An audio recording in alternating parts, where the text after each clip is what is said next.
Estábamos viendo cosas sutiles. Vimos todo esto. Bla, bla, bla. Oye, como les dije, una encuesta flash. ¿Quiénes ya han leído algo de los apuntes?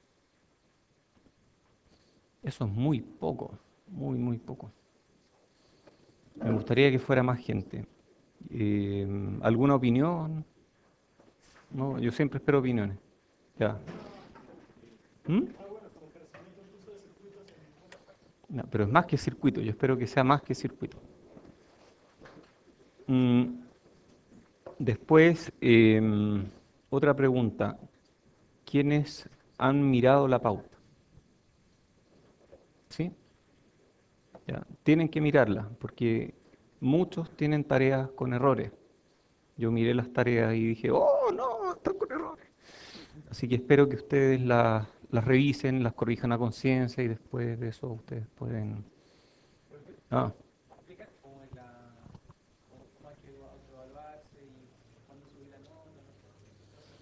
em, lo de subir la nota, va a haber un cuestionario habilitado. Lo ideal es que ustedes el mismo día que salga la pauta la miren.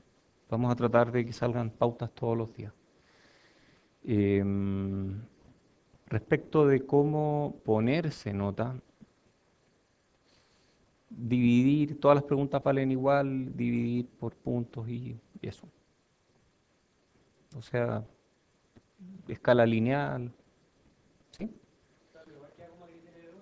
Por supuesto, por supuesto. En el caso de los ayudantes también queda criterio a los ayudantes cuando ellos corrigen. Yo espero que sean honestos y que no se asignen menos puntaje del que les corresponde. Y tampoco se asignen más puntaje del que les corresponde. ¿De acuerdo? Eso es como lo importante. Ya, ya vimos esto. Ya, hoy día vamos a ver introducción al diseño electrónico y vamos a hablar de nuevo un potpurrí de cosas, algunas ya repetidas, otras no tanto. Tratemos de ir rápido porque mucho de esto ya lo han visto o mucho de esto puede que esté en el libro. Entonces, diseño microelectrónico puede ser llevado a cabo a diferentes niveles. Alto nivel o bajo nivel o cualquier cosa entre medio. ¿De acuerdo? Esto no tiene que ver con niveles lógicos, ¿ah? Esto no es un 1 lógico, un 0 lógico, no. Alto nivel tiene que ver con, digamos, con nivel de sistema. Yo quiero un bloque aquí, otro bloque aquí, quiero que estos dos bloques conversen entre ellos. Entonces, es diseño a nivel de sistema, yo tengo bloques. Este bloque micrófono, este bloque amplificador, este bloque filtro, este bloque ADC, este bloque memoria. Y yo aquí defino para cada bloque un set de especificaciones. Entonces digo, el amplificador tiene que tener una cierta ganancia, un cierto ancho de banda, una cierta estabilidad, digamos, medida de acuerdo a ciertos márgenes de estabilidad, etcétera. El conversor tiene que ser de un cierto número de bits, tiene que ser de un cierto número tasa de muestreo, tiene que tener diferentes características. Así. Entonces a nivel de sistema uno arma como con Lego, como con bloques, que es lo que uno quiere hacer. Y está por otro lado a bajo nivel, que ya es dibujar los transistores uno por uno, individualmente. Y entre medio está el diseño a nivel de circuitos, que es decir, ya, este es mi amplificador, ¿cómo lo voy a hacer? Lo hago de esta forma, transistores. Y defino para cada transistor un tamaño, una corriente, etc. Entonces, quiero que entendamos este concepto. Diseño alto nivel, bloques. ¿Cómo simulo? MATLAB. ¿Cómo le doy modelos a MATLAB? Bueno, modelos de comportamiento. Un amplificador es una ganancia. Un conversor es un cuantizador. A bajo nivel trabajo dibujando transistores. Existe diseño top-down y diseño bottom-up. Top-down significa que yo parto con un diseño a nivel de diagrama de bloques y voy definiendo para cada bloque qué es lo que quiero que haga y cómo lo voy a implementar. Esta es la forma en que vamos a diseñar. Esta es la forma como de dividir algo en bloques e ir conquistando cada bloque. Dividir y conquistar. Diseño bottom-up, esto no lo vamos a hacer. Entonces vamos a hablar de diseño electrónico top-down. Este es el esquema general. Yo parto de especificaciones generales, de ahí hago un diseño a nivel de sistema, realizo simulaciones de comportamiento usando MATLAB, por ejemplo, o Scilab. Yo uso Scilab porque es gratis y yo tengo solo programas gratis o programas que puedo pagar. Yo no puedo pagar MATLAB, así que no tengo MATLAB. Y, entonces aquí yo uso Scilab. ¿Alguien ha usado Scilab? ¿Alguien ha usado SciPy? Octave.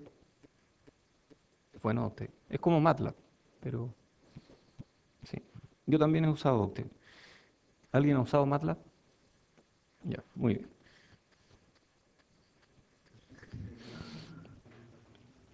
Bueno, después la salida del diseño a nivel de sistema es una arquitectura a nivel de diagrama de bloques. O sea, yo después de hacer esto, tengo un diagrama de bloques de mi sistema. Luego diseño el circuito, y esto es parte de este curso, y hago simulaciones en SPICE. La salida de esto es un netlist o un esquemático, cómo van conectadas las componentes. Luego de eso implemento el circuito, diseño la PCB, ¿cierto? La PCB, ¿dónde la diseño? Eagle, por ejemplo. Eagle, Altium,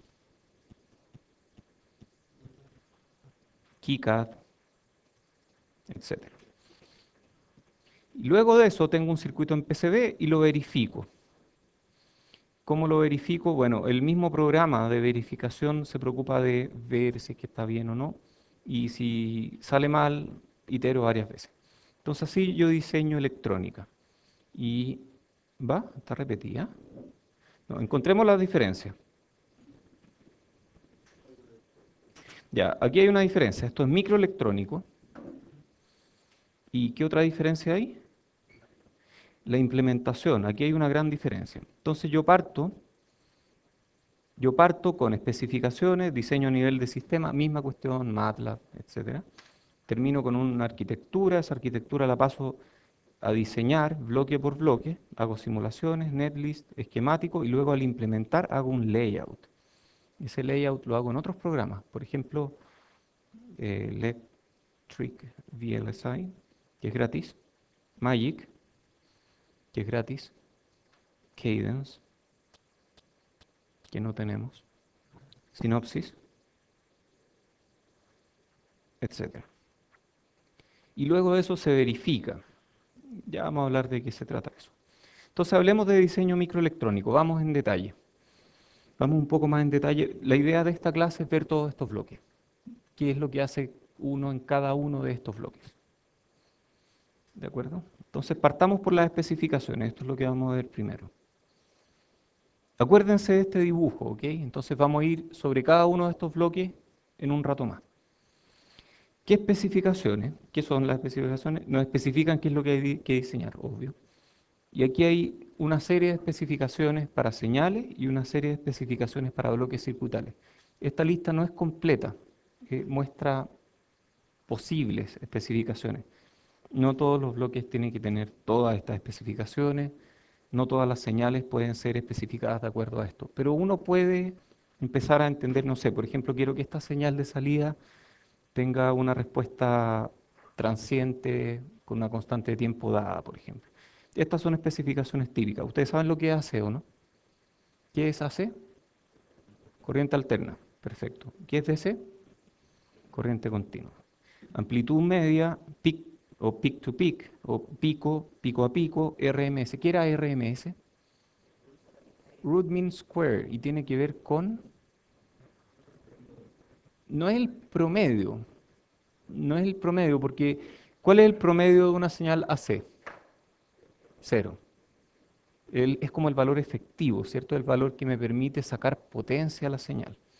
Después frecuencia. ¿Saben lo que es frecuencia, cierto? ¿En qué miden frecuencia? En hertz, muy bien. ¿Y en qué otra cosa? En RPM o radianes por segundo. Radianes por segundo, ¿cierto? Ya. Fase. ¿Qué es la fase?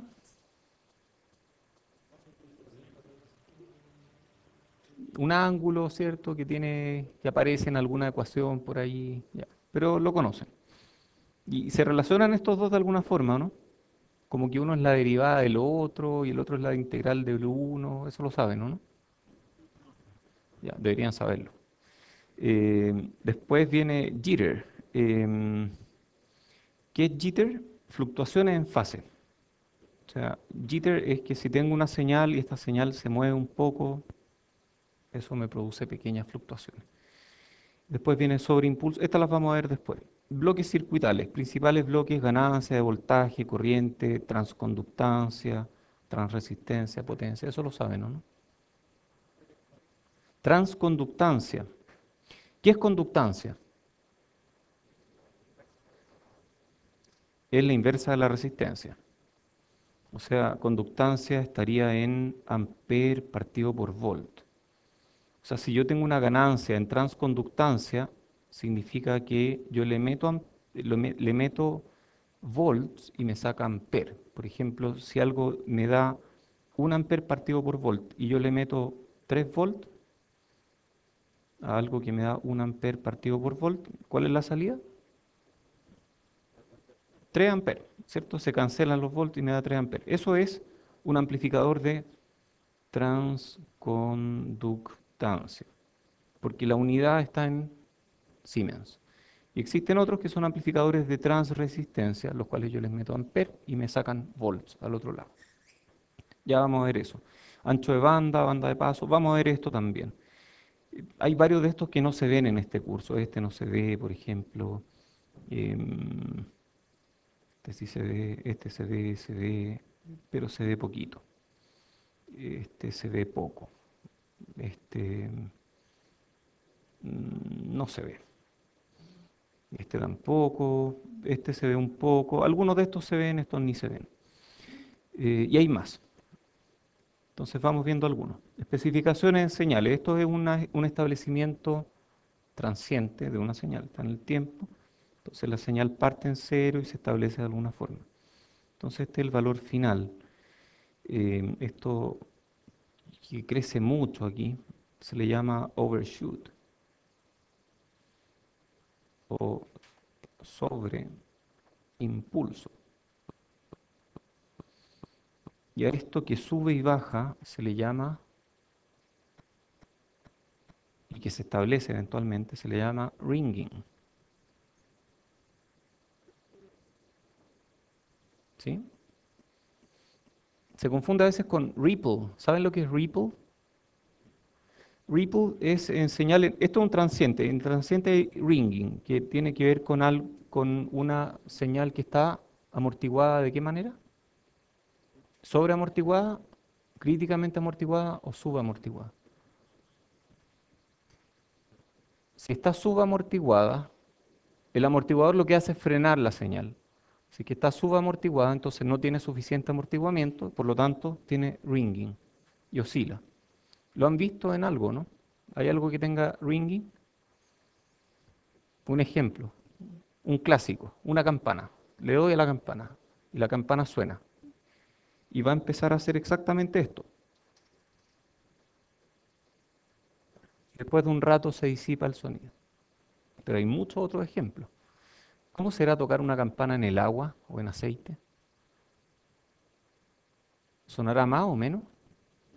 ¿Por qué?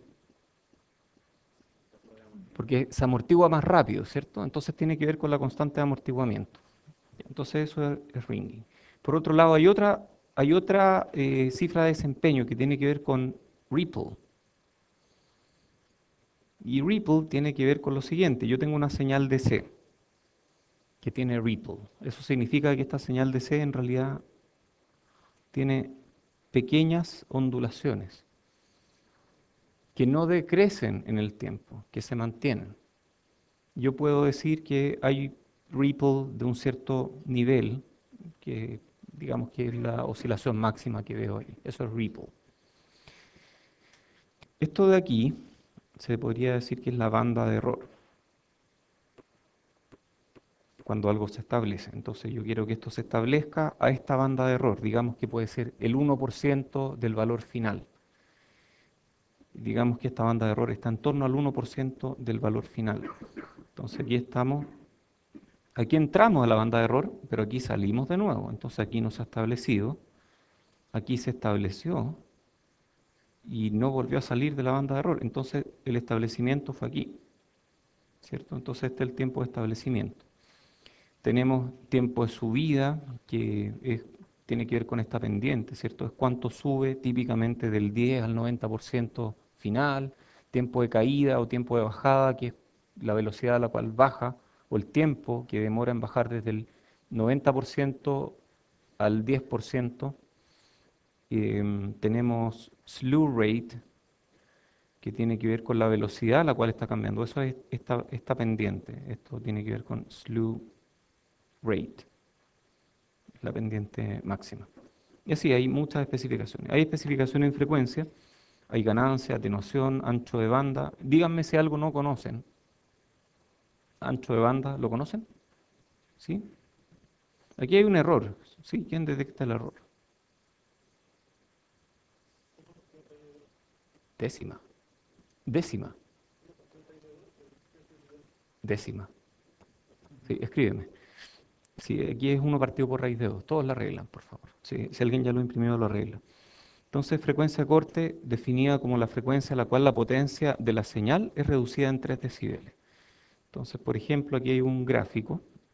¿Cómo se llaman estos diagramas? Esto es como bode, ¿cierto? Aquí está la magnitud versus frecuencia. Y aquí hay 0 decibeles, menos 1, 2, menos 3 decibeles, va a estar por aquí. Entonces, esta sería la frecuencia de corte. Y aquí podríamos hablar del ancho de banda, y estos son menos 3 decibeles. La señal ha caído en 1 partido por raíz de 2. ¿La potencia en cuánto cae? A 1 medio, ¿cierto? Entonces 3 decibeles en potencia es 1 medio.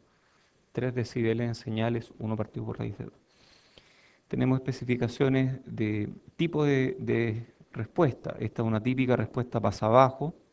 Esta es una típica respuesta pasa altos. Esto es en frecuencia, ¿cierto? Entonces esta deja pasar las bajas frecuencias. Ejemplo, circuito RC. Ejemplo de este, pasa alto, circuito CR. Pasabanda, ¿alguien tiene algún ejemplo a mano? Hay muchos ejemplos. Yo puedo inventar un pasabajo y agregarle un pasalto y queda un pasabajo. Claro, puede ser una combinación de los dos, ¿cierto? Pueden ser estos dos, uno seguido del otro, algo así. Y rechaza banda con un seguidor entre medio, ¿de acuerdo? Y lo mismo, ¿cierto? Algo parecido también puede ser. Ya. Después, simple versus diferencial. Esto lo conocían, ¿o no? Mm, En realidad en inglés esto se llama single-ended. Diferencial tiene que ver con lo siguiente. Diferencial es una señal que está codificada como una diferencia de voltajes. Mientras que simple o single-ended, las señales están codificadas en una única variable respecto a una referencia fija. Por ejemplo, un voltaje respecto de tierra. Eso es single-ended. Mientras que diferencial, las señales están codificadas como una diferencia entre dos variables. Tenemos modo común y modo diferencial. Vamos a tratar de entenderlo con un ejemplo. Un amplificador, digamos que este es un amplificador con ganancia A, no es un amplificador operacional, ¿de acuerdo? No es operacional, no lo vamos a ocupar con realimentación. Y yo puedo tirar esto a tierra, puedo tirar esto a VI. ¿Y qué voy a tener aquí a la salida? A por VI, muy bien. O sea, el voltaje de salida es A por VI. ¿Esto está medido respecto de qué? Respecto de tierra. O sea, la tierra, entre esta salida y tierra yo tengo A por VI. Esto es salida single-ended. Y la entrada aquí también fue single-ended. Pero yo podría haber hecho que esta entrada fuera diferencial. ¿Cómo? Midiendo VI ahí. Y esto podría haber estado levantado de tierra. Podría haber un voltaje entre medio. Pero esto es sensible solamente a las diferencias en la entrada. Da lo mismo si esto está más arriba o más abajo. Entonces aquí la entrada es diferencial, entrada diferencial, la salida single-ended. Existen otros circuitos que son totalmente diferenciales, donde la entrada es diferencial, la salida es diferencial. Yo tengo A y tengo y mi entrada puede ser, voy a hacer esto más grande para que se entienda, mi entrada va a ser, mi entrada tiene dos componentes, una componente que es de modo diferencial y una componente que es de modo común. Entonces a esta le llamamos VI de modo común y esto de aquí es VI de modo diferencial. Entonces, la señal a la cual es sensible este amplificador es esta diferencia. Le da lo mismo si el modo común es alto o es bajo. Y la salida en este caso es diferencial. La salida es una diferencia, ¿cierto? No sé cuán lejos estoy de tierra, no me importa. Entonces tengo a la salida un voltaje de modo común y un voltaje de modo diferencial. Hagamos formas de onda para que se entienda un poco mejor. Entonces yo tengo aquí un voltaje de modo común y tengo un voltaje de modo diferencial, que tengo una parte positiva que es Vp y una parte negativa que le vamos a llamar Vm por minus. Entonces Vp es Vcm más esta fuente. Entonces Vp podría ser esto.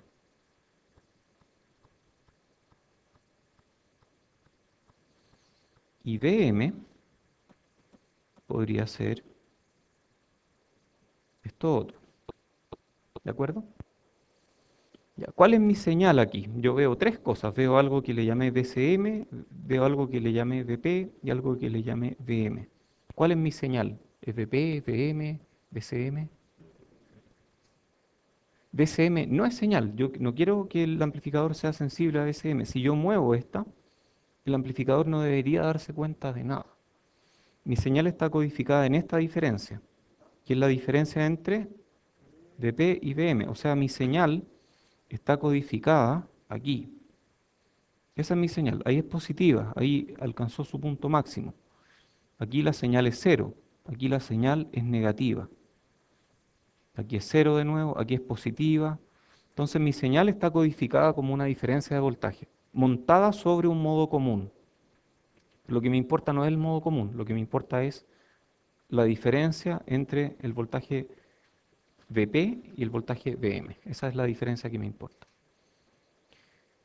Pregunta.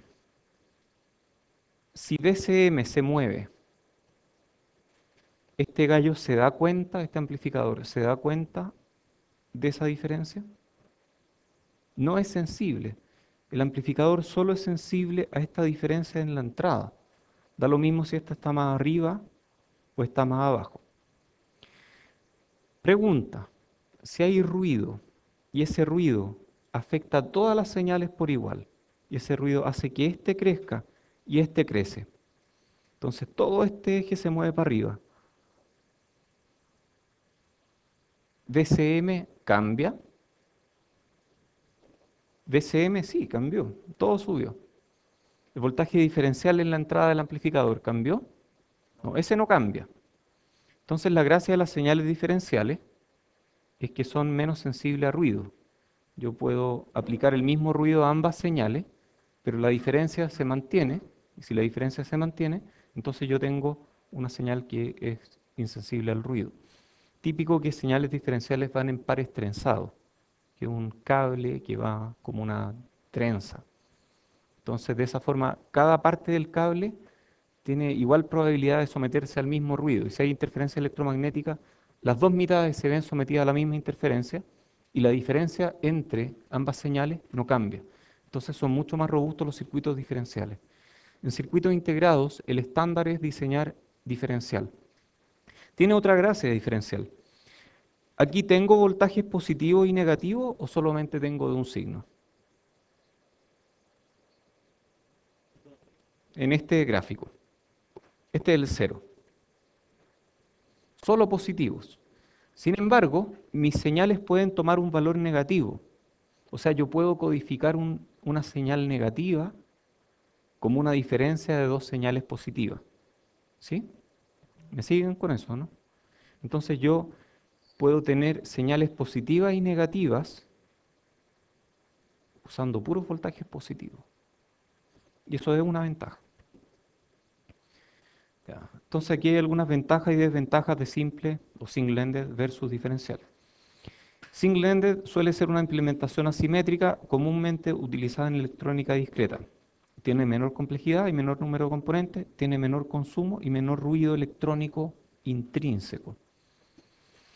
El diferencial tiene una implementación simétrica, es la solución estándar en circuitos integrados, tiene una sensibilidad menor a variaciones en fuentes de alimentación o interferencia electromagnética.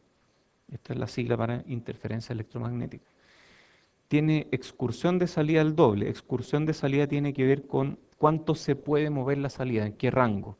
Y yo tengo una excursión al doble porque si este se mueve en un rango y este se mueve en el mismo rango pero en sentido opuesto, mi excursión crece. Por ejemplo, si el valor máximo aquí, a ver, voy a hacer otro ejemplo. Si el valor máximo fuera Vp, yo tengo mi señal diferencial. ¿Cuál es el valor máximo que puede adoptar mi señal en este caso? Em, digamos que si este puede ser Vp positivo o negativo, entonces la diferencia máxima es 2 Vp, aun cuando cada una de estas llega hasta Vp nomás, la diferencia llega entre Vp y menos Vp. Entonces tiene una excursión de salida o output swing mayor. Entonces las señales diferenciales tienen una excursión de salida mayor. Tiene mejor rango dinámico, porque después vamos a ver lo que es eso, y es más fácil de analizar. Lo que es diferencial es más fácil de analizar. Sí, le afecta menos el ruido electromagnético, pero además hay otro asunto. Mejor SNR. A ver, este tiene menos ruido electrónico porque tiene menos componentes, tiene la mitad de las componentes. El diferencial tiene el doble de componentes, entonces tiene el doble de potencia de ruido, pero tiene 4 veces la potencia de señal, porque la señal máxima crece al doble y la potencia de señal crece al cuadrado del doble, o sea, al cuádruple. Entonces el diferencial tiene 2 veces el ruido, pero 4 veces la señal. Entonces la razón entre la señal y ruido es mejor en el caso diferencial que en el caso single-ended. Agrégale a eso que es más insensible a ruido electromagnético. Entonces este la lleva, de todas maneras. Ya. No sé dónde la lleva, pero la lleva. Ya. Ruido, noise. Esto es como la definición más general de ruido. Cualquier fluctuación aleatoria y normalmente no deseada en una señal eléctrica. Dice normalmente, a veces queremos que ciertas señales tengan ruido. No solo para probar que el circuito filtra, sino que a veces queremos que haya ruido. Pero lo más típico es que no queremos que haya ruido. Ojalá nunca hubiera ruido. El ruido se superpone a la señal de interés, aumentando la incertidumbre en la medición. Entonces yo tengo una señal y tengo ruido. Y el ruido puede ser comparable a la señal. Y no se ve la señal. Hay dos tipos de ruido. El ruido hecho por el hombre, o por el ser humano en general, ruido electromagnético, por ejemplo, ruido de fuente de poder, que los terrícolas llaman fuente de poder, yo llamo fuente de potencia, porque entrega potencia, no entrega poder. Eh, entonces, cuando la fuente de potencia está variando un poco, eso produce ruido en mi salida, ese también es ruido hecho por el hombre. Y existe otro ruido que es el ruido electrónico fundamental, que se debe a diversos procesos fundamentales en los dispositivos. Un resistor tiene ruido. O sea, si yo agarro un resistor y mido entre sus terminales sin conectarlo a nada más, yo mido voltaje. Ese voltaje es ruido. Es ruido que es chico, yo de ahí no puedo sacar potencia útil, pero sí me echa a perder mis señales. Y ese ruido se puede modelar. Ese ruido se estudia con mucho detalle en IEE 3433. Ahí entendemos ruido, sabemos cómo manipularlo, sabemos cómo filtrarlo. Existe una cifra de desempeño de todos los circuitos que se llama razón señal a ruido, signal to noise ratio, y esto es potencia de señal partido por potencia de ruido. Queremos que la SNR sea lo más grande posible. Signal to noise ratio, o razón señal a ruido. Razón señal a ruido, noise. Noise. También podemos medir la SNR en decibel, como 10 por logaritmo en base 10 de la razón entre potencia. ¿Sí? Esa la conocían, ¿no? ¿No? ¿Algunos? Ya. Acerca del ruido electrónico, presenta una densidad espectral de potencia conocida o a veces no tan conocida, ruido blanco, ruido de baja frecuencia, ruido coloreado. Hay dispositivos ruidosos, resistores, transistores. Los capacitores no. En general los dispositivos que disipan potencia tienen ruido. Los que no disipan no tienen ruido. Cada dispositivo tiene su ruido que puede ser referido a cualquier nodo del circuito. Esta es una técnica de análisis. Los ruidos debido a diferentes procesos no están correlacionados, por lo tanto se suman en cuadratura. Esto es algo que uno puede aprender en 3-4-3-3. Y es súper útil, ¿ah? Nosotros descubrimos con mi grupo de investigación y otro grupo de otros profesores una técnica para reducir ruido en CCD científico. Y estamos trabajando en un proyecto que tiene que ver con diseñar un chip para bajar el ruido en la lectura de CCDs científicos, de esos que usan en telescopios para medir luz de las estrellas. Estamos en eso. Y eso es porque entendemos ruido, nosotros entendemos bien de dónde viene el ruido y cómo filtrarlo. Entonces es útil conocer las ecuaciones. Ok, ya vimos nivel de especificaciones, vamos a nivel de sistema. En el diseño a nivel de sistema se estudian las especificaciones y se converge una arquitectura de circuito capaz de cumplirla. El objetivo del diseño a nivel de sistema es producir un diagrama de bloques con especificaciones en cada uno de ellos, dividir y conquistar. Diseño a nivel de sistema es validado mediante análisis a mano utilizando modelos simples. Por ejemplo, un modelo puede ser que este amplificador que tiene ganancia A produce VO igual a A por VI. Es un modelo simple, un modelo matemático para el amplificador. Y yo esto puedo programarlo en MATLAB. O puedo programar modelos un poco más complicados, como por ejemplo VO igual 1 más VI menos 1 cuadrado. Ese es otro modelo. ¿Sí? ¿Les suena o no? Ya. Los que están colgados es porque no hicieron la tarea. Ya. Entonces eso es un modelo. Simulaciones de comportamiento, análisis numérico. Entonces ahí uso MATLAB. O sea, estas dos cosas ya las hicieron ustedes en la tarea. Software de computación científica suele ser necesario. MATLAB, Scilab, SciPy, Matemática, Mathcad, Maple, Octave, etc. Es común iterar. ¿Qué bloques circuitales existen? No, esto está mal, ¿no? Debería ser traductores, ¿o no? ¿Es traductores o no? ¿Está mal la palabra? Transductores. ¿Qué será eso? ¿Qué término más raro? ¿Alguien lo conoce? ¿También las láminas? A ver. ¿Alguien sabe lo que es un transductor? ¿No? Ya, yo sí sé. Denme un segundo. No, un transductor es un elemento, y es increíble, uno lo usa todos los días y no sabe lo que son. Es un elemento que convierte un tipo de energía en otra. Por ejemplo, un parlante es un transductor, porque toma energía eléctrica y la convierte en energía mecánica, en ondas de presión, que nosotros después podemos escuchar. Un micrófono es otro transductor que hace la pega al revés. Toma ondas de presión y las convierte en energía eléctrica.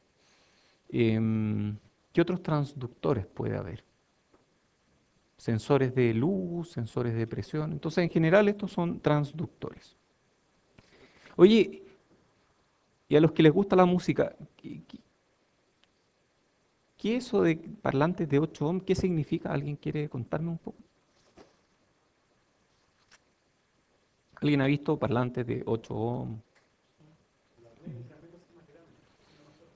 Suena más fuerte. O sea, si le aplico el mismo voltaje y bajo el R, puedo usarlo para máxima transferencia de potencia ya.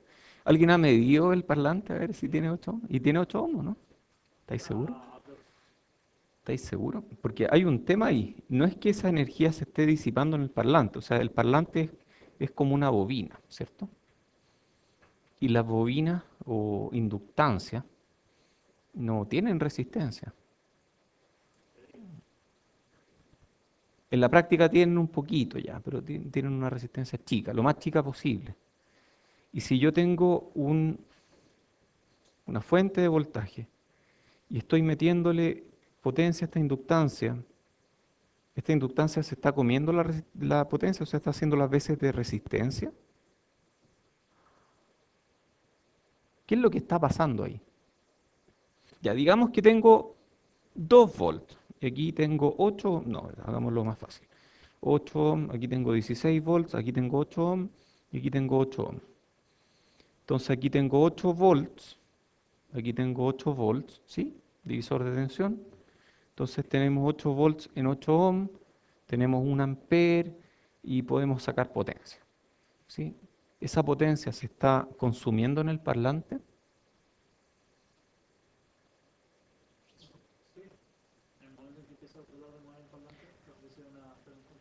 ofrece una resistencia.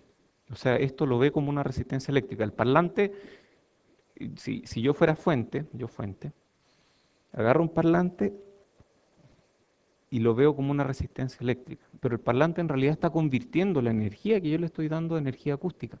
Entonces no es que sea una resistencia eléctrica de 8 ohms. Se ve como una resistencia eléctrica de 8 ohms, pero en realidad a las frecuencias de interés lo que está haciendo es hacer las veces de una resistencia que convierte energía eléctrica en energía de sonido. O sea, no es que se pierda la energía, no es que me esté disipando el calor. En vez de haber calor, hay sonido. Eso es un transductor. Ya, hay resistores, capacitores, inductores, transformadores, cristales, etcétera. Amplificadores operacionales, ustedes conocen los operacionales, ya me dijeron. Operacionales de transconductancia, de potencia, sensible a carga, etcétera. Comparadores de voltaje. Ya vimos lo que era eso, ¿no? No, no dije nunca. Sí, yo creo que dije lo que era. Dije que era un circuito que comparaba dos voltajes y decía si uno es mayor que el otro o no. Eso es un comparador. Sample and hold, conversores de datos, ADC, DAC, TDC, etcétera. Filtros, PLL, DLL. ¿Habían escuchado esto o no? Hoy si tienen duda pregunten, ¿ya? Reguladores de tensión, osciladores, mezcladores, conectores switch, etcétera. ¿No hay duda? PLL. Ah, estaba esperando esa pregunta. PLL es un Phase Locked Loop o bucle enclavado en fase. PLL mejor. Un PLL es realmente un sistema de realimentación que trata de seguir una cierta frecuencia, o más bien una cierta fase. A ver, hagamos un ejemplo. Entonces, digamos que un PLL tiene un detector de fase. Aquí voy a hacer un PLL. PLL tiene un detector de fase que trata de comparar estas dos fases. Entonces aquí tengo una fase de entrada, digamos que esta viene de un oscilador local, que este está oscilando a, no sé, 1 MHz. Entonces detecta fase y la diferencia de fase, el error de fase, es lo que sale del PLL. Luego el PLL tiene un filtro, KDS, un filtro. Y luego de ese filtro produce algo que oscila a una cierta fase. Por ejemplo, ahí. Esto es como un sistema de control. ¿Quiénes ya hicieron control automático? Bueno, en un sistema de control es parecido a un amplificador operacional. Es súper parecido. En un operacional, ¿qué es lo que está tratando de hacer el operacional con estos dos nodos? Más que compare, ¿qué diferencia de voltaje aparece entre estos dos nodos? Cero. El operacional lo que está tratando de hacer es que estos dos nodos tengan el mismo voltaje. Eso es lo que está tratando de hacer. El PLL está tratando de hacer que estos dos señales tengan la misma fase. Si esta oscila a 1 mega y esta otra tiene la misma fase que esta, entonces esta oscila a ¿cuánto? A 1 mega. O sea, yo copié la frecuencia. Perfecto. ¿Qué pasa si ahora tomo un circuito digital, por ejemplo, que divide frecuencia? Me divide frecuencia por 4. Entonces, si este está tratando de igualar frecuencia, este está a 1 mega, este está a 1 mega, por lo tanto, me faltó un bloque aquí, me faltó un VCO. Bueno, da lo mismo, ese es el oscilador, pero da lo mismo. Para efectos de esta explicación da un poco lo mismo. Este es 1 mega. Si dividí por 4, entonces, ¿qué frecuencia tiene que haber aquí? 4 megas. O sea, yo con un PLL puedo sintetizar frecuencias. Si yo cambio, si yo manipulo este factor de división, yo puedo generar frecuencias diferentes, mayores a partir de una frecuencia pequeña. Esa es una de los usos de los PLL en circuitos de RF. Sí.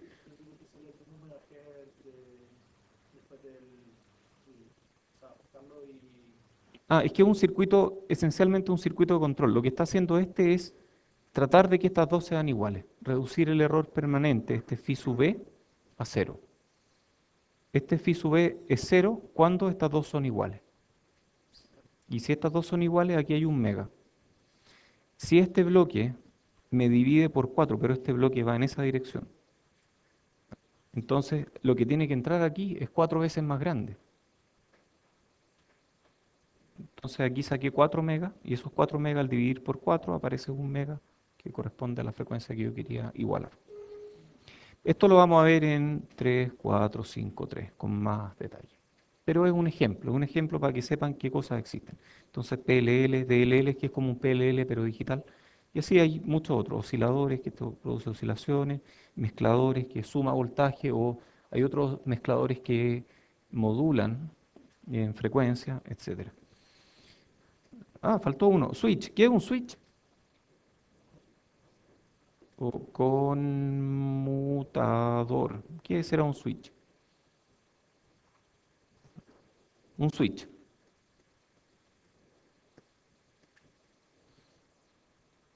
¿Saben lo que es un switch, no? Un elemento, un interruptor. Eso. Ah, mejor todavía. O interruptor. Interruptor. Entonces ahí está abierto. Si yo hago eso, queda cerrado.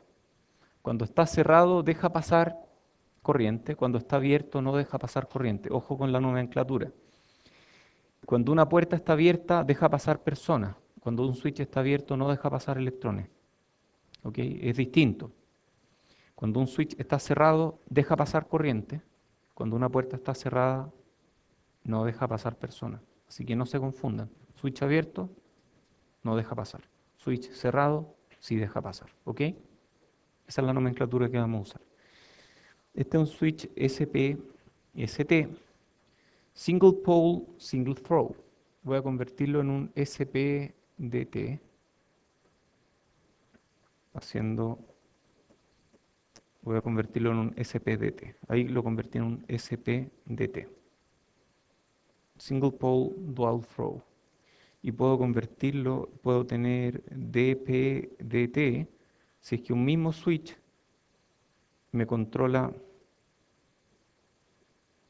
dos conexiones al mismo tiempo, es un DPDT. Entonces hay SPST, DPST, SPDT, DPDT. Y hay, bueno, esto está en internet, pueden mirarlo. No es importante para el curso, la verdad. Pero igual es bueno saberlo, como ingeniero eléctrico deberían meterse a mirar qué tipo de switch hay.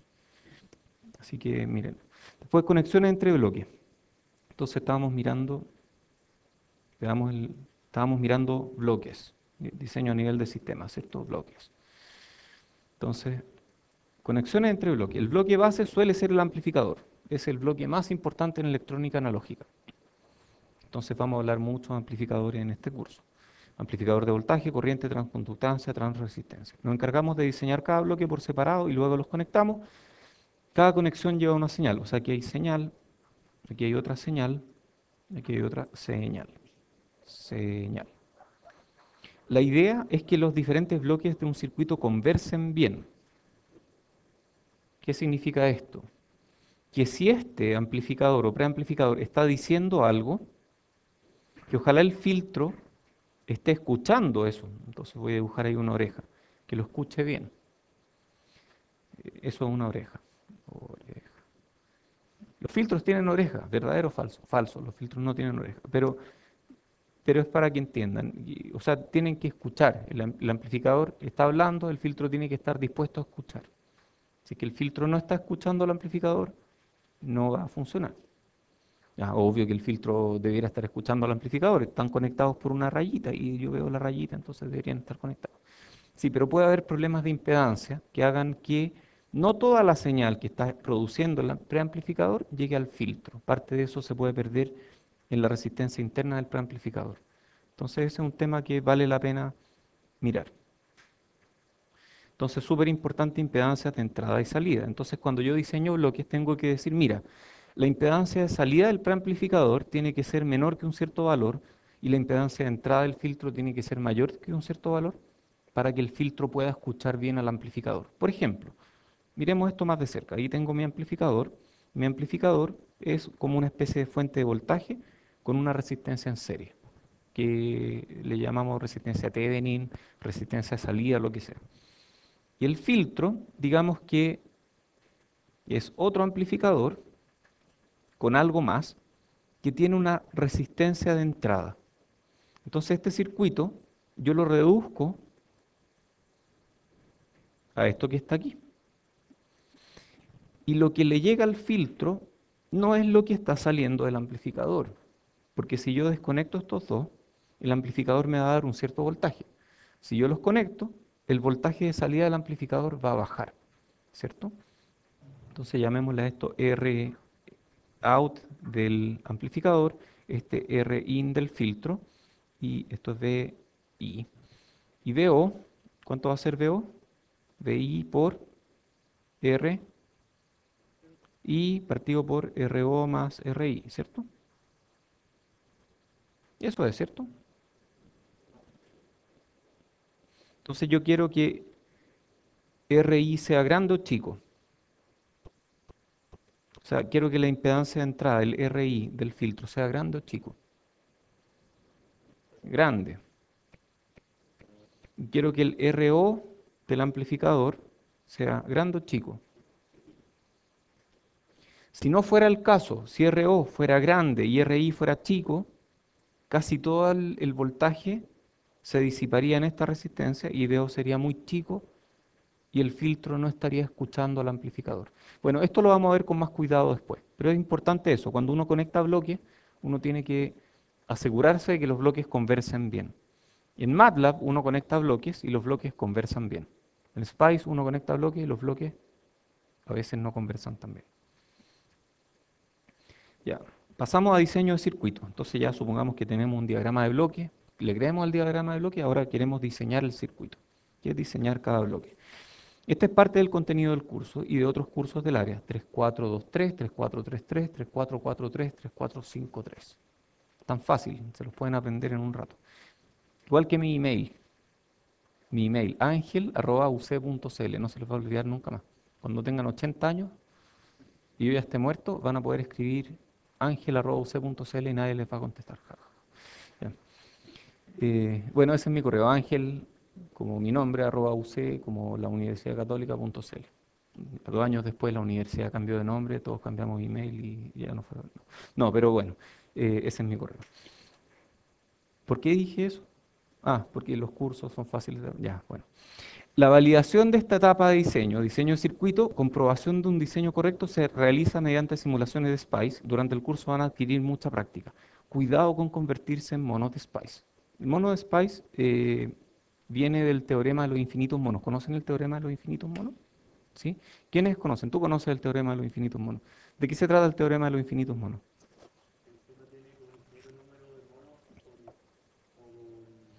Máquinas de escribir. Se llamaban máquinas de escribir en aquellos tiempos.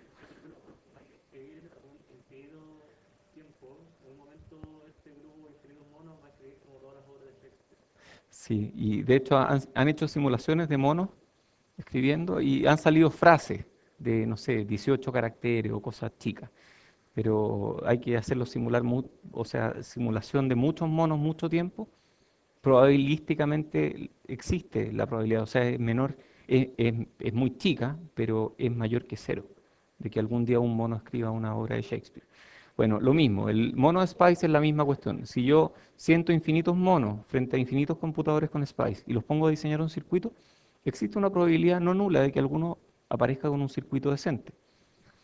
Pero hay que esperar infinito tiempo y poner muchos monos. Ustedes no se van a convertir en monos de Spice. Yo quiero que ustedes sean diseñadores buenos. Entonces, eso de, ya, a ver, probemos con este valor, no sirvió, a ver, probemos con este valor, no sirvió, probemos con este otro, no. Ah, qué bueno, Spice tiene un punto step. El punto step me permite probar muchos valores al mismo tiempo. Punto step tampoco sirvió, es porque estamos haciendo algo mal. Entonces, lo mejor es sentarse, escribir las ecuaciones, y el compañero al lado va a estar como un mono probando y uno con las ecuaciones despacito. Ah, esta es la variable que hay que cambiar. Listo. Funciona, perfecto. Mientras el compañero al lado como un mono, eso queremos evitar. Entonces no se conviertan en monos de Spice. Spice es solo una calculadora, tiene limitaciones, estén atentos, un buen diseño basado en ecuaciones y estimaciones educadas requiere menos iteraciones. No me pregunten cómo lo aprendí. Ok, principales programas para diseño de circuitos. Spice. Tiene varias versiones, varios sabores. Este no me gusta, pero bueno, es un tema personal. Visualizador de formas de onda, capturador o editor de esquemáticos, ya conocen. Em, las figuras de estas láminas están hechas con Xcircuit. Quedan súper bonitas. Para látex son increíbles. ¿Quiénes usan látex aquí? Yo veo varias tareas en látex. Muy bien, bueno, cuando uno hace circuitos en látex quedan impecables si uno lo hace en Xcircuit. Hay gente que me ha preguntado, ¿cómo haces tus circuitos para que te queden tan bien? Porque uno hace zoom, zoom, zoom, zoom, zoom y se ve perfecto. Y ocupan poco y todo eso. Ya, entonces ya pasamos del diseño a la implementación. La implementación del circuito, implementación, es el layout. Layout o topología física. Hay quienes llaman diseño de máscaras. Yo no le llamo así, pero en Europa se le llama mucho diseño de máscaras. En circuitos con componentes discretos se hace un PCB, tarjeta impresa o circuito impreso. Ambos requieren extenso uso de software. Entonces este es un chip, esto es un PCB. Este mide 2,4 milímetros, este mide varios centímetros. Y de hecho este chip va ahí. Ya. Layout o topología física. ¿Cómo se hace el layout? Con programas Magic, Cadabra, Virtuoso,Ledit, Electric VLSI, etc. Existen herramientas como Schematic Driven Layout, que dice lo siguiente, yo tengo un esquemático, quiero hacer un layout y le pregunto al programa, oye, tengo todas estas componentes. Entonces el programa pone todos los componentes en el layout y me dice, ya, conecta este con este, conecta este con este, conecta este con este. Eso se llama rat's nest o nido de ratas, porque están enredados, son puros alambres volando. También le llaman eh, fly wires, creo, sí. Y uno va conectando y van desapareciendo estos componentes, estos cables raros tirados por encima. Y al final, cuando no queda ningún cable, es porque uno terminó de armar el circuito. ¿Alguien lo ha hecho, no?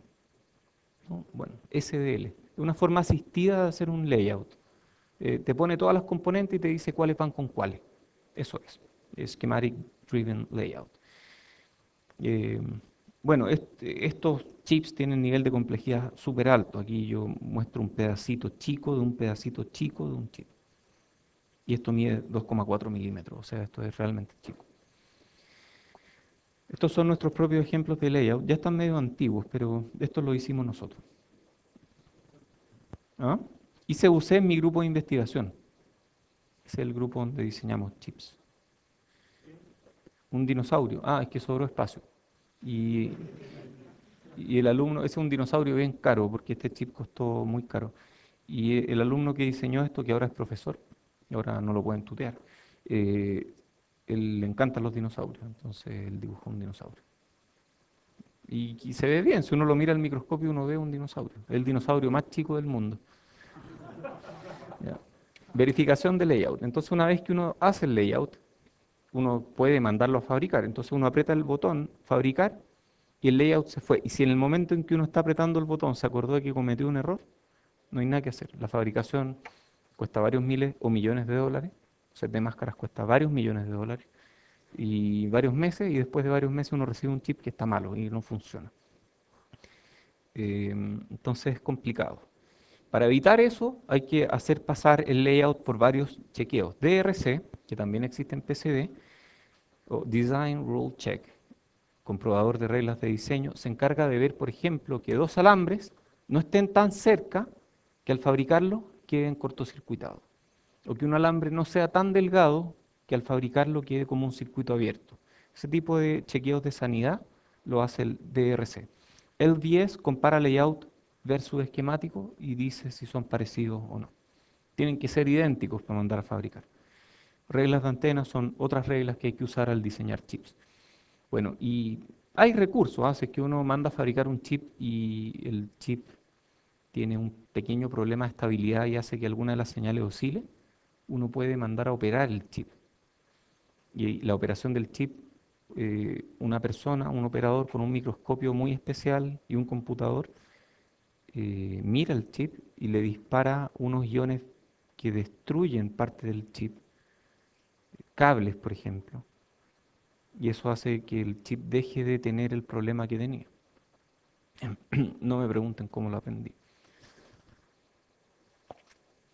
Pero bueno, tengo videos de eso, ¿eh? Es impresionante, es realmente impresionante.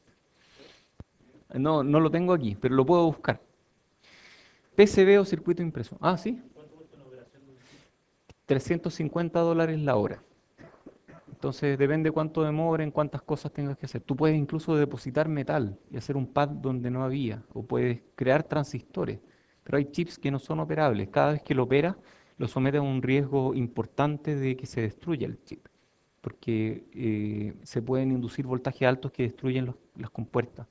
Entonces no es algo que haya que hacer, pero cuando uno está a punto de sacar el doctorado y depende de que un cable en un chip esté o no cortado, uno tiene que operar chips.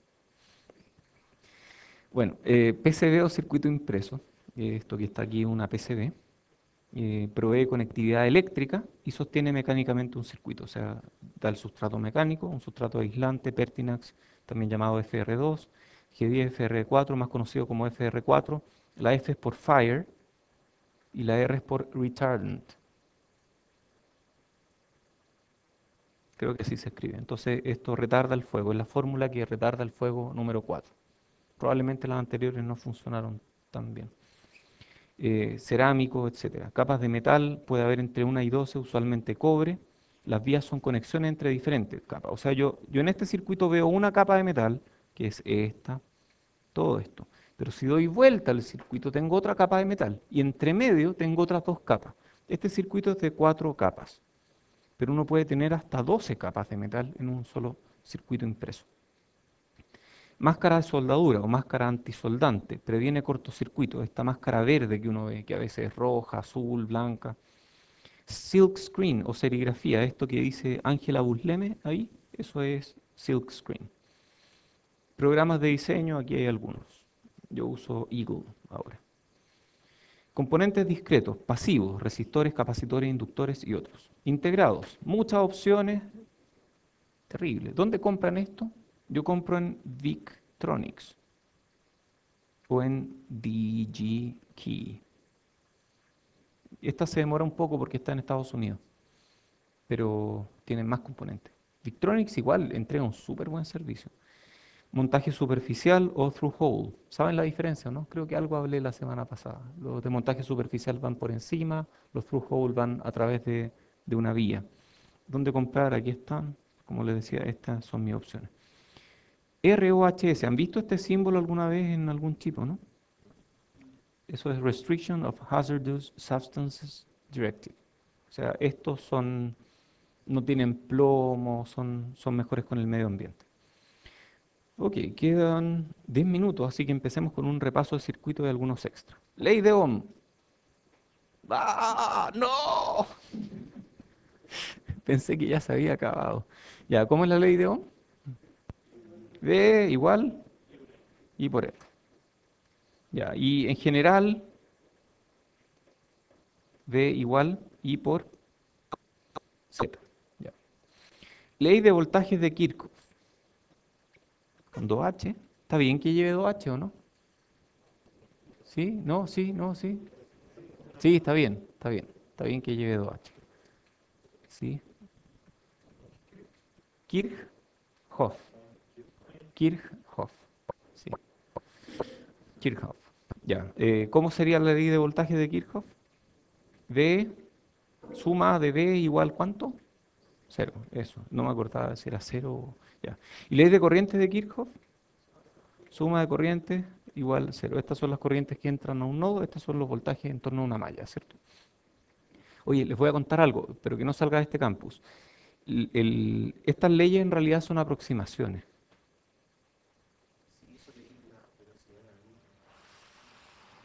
Son aproximaciones válidas solamente cuando la velocidad de la luz es infinita. Para todos los efectos prácticos, la velocidad de la luz es suficientemente grande, entonces las ecuaciones de Maxwell convergen a esto que está aquí.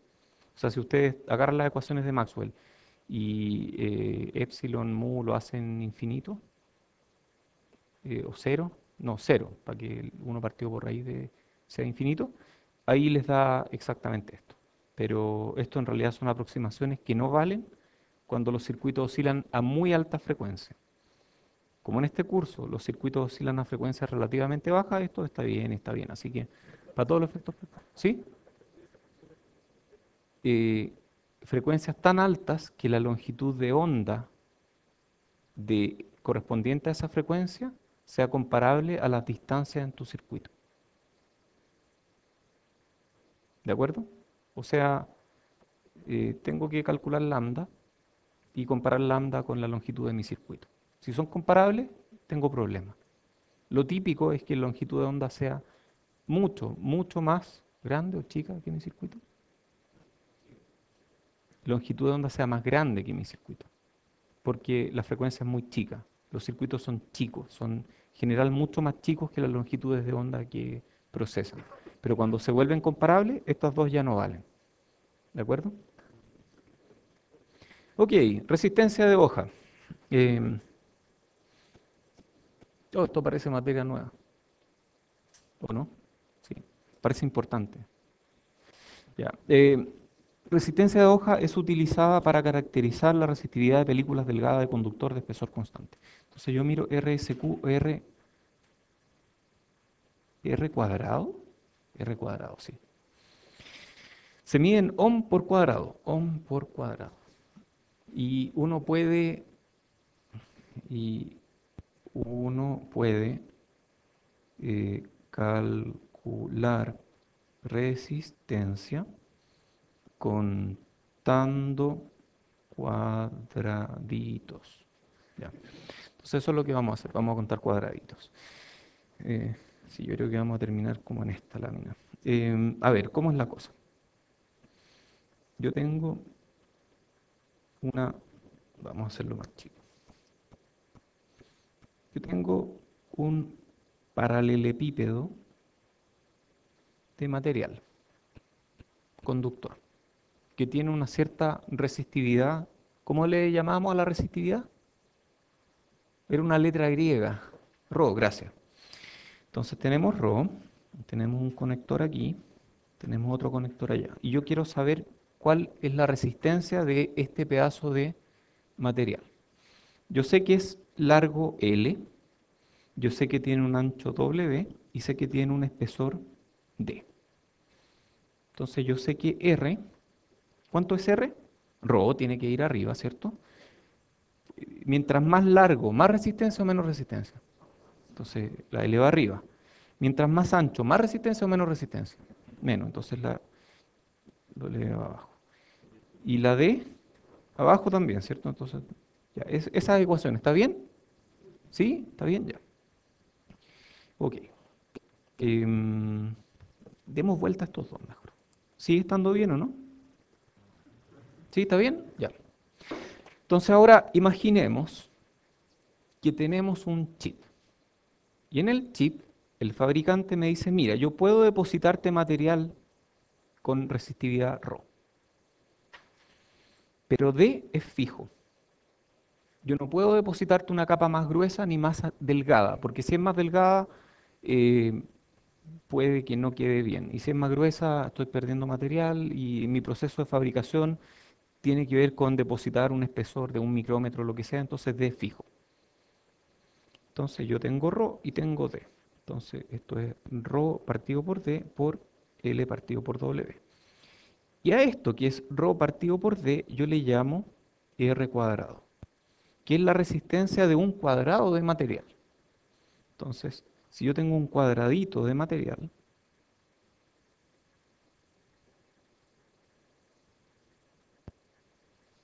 que tenga L igual W, la resistencia de este material va a ser, aplicando la misma ecuación, Rho por L partido por D por W, pero W igual L. Entonces esto va a ser Rho partido por D, ¿cierto? ¿Me siguen o no? A eso se le llama R cuadrado, que es la resistencia de un cuadradito de material, del mismo espesor siempre. O sea, estamos restringiendo el espesor y estamos restringiendo la resistividad. Y la razón entre ambos va a ser una constante y esa constante es la resistencia de un cuadradito de material. Entonces, miremos ahora todo esto desde arriba. O sea, pongamos el ojo aquí y miremos desde arriba. Entonces yo tengo un cuadradito de material. ¿Qué resistencia tiene ese cuadradito de material? R cuadrado. Perfecto. ¿Qué resistencia tiene este cuadradito de material? A ver, momento, momento. Eso es lo mismo que... Eso es lo mismo que esto.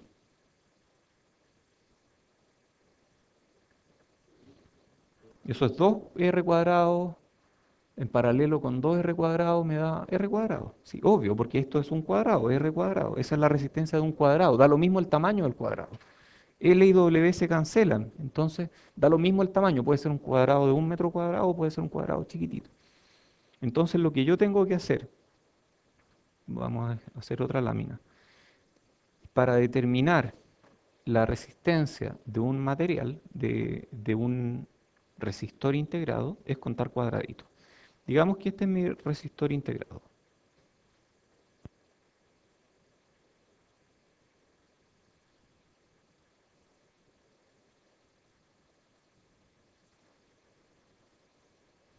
Y yo sé que R cuadrado es 1 kilo ohm.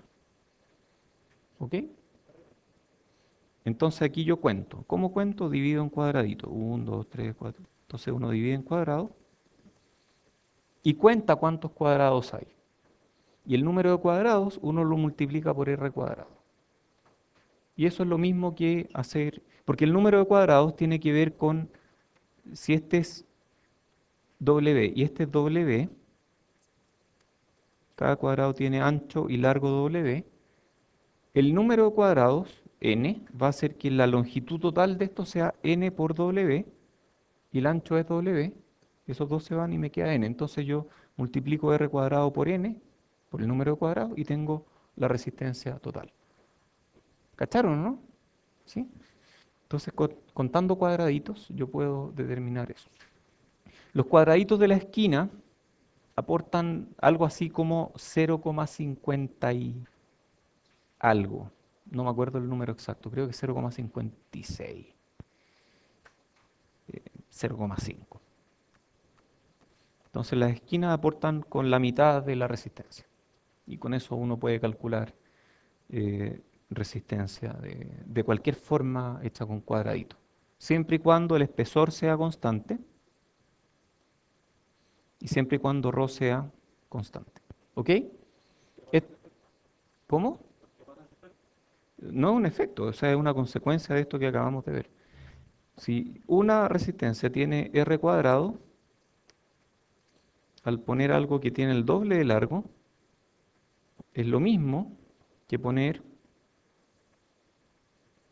dos resistencias en serie. Y si tengo n resistencia, tengo n veces R cuadrado.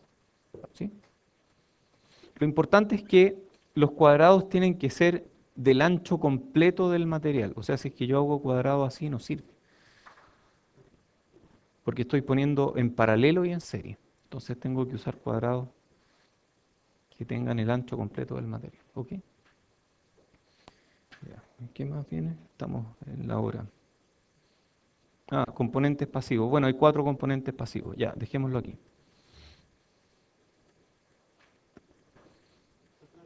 Ajá. En un circuito integrado, así son las resistencias. Tienen esta forma. Uno les da la forma que quiera. Yo una vez hice un circuito, y la idea es que todos sean cuadrados, porque uno al final juega Tetris con los circuitos. O sea, cuando uno diseña un layout es como hacer Tetris. ¿Han jugado Tetris o no? Sí, ya. Entonces diseñé y los transistores me quedaron aquí. Y después puse un par de transistores aquí y luego puse otros transistores aquí. Y tuve que poner resistores entre medio y los hice así. Entonces tenían toda la forma que tenía que tener para ocupar todo el resto del espacio. Y uno puede aprovechar así el espacio, efectivamente. Ya. Próxima clase entonces seguimos con componentes pasivos.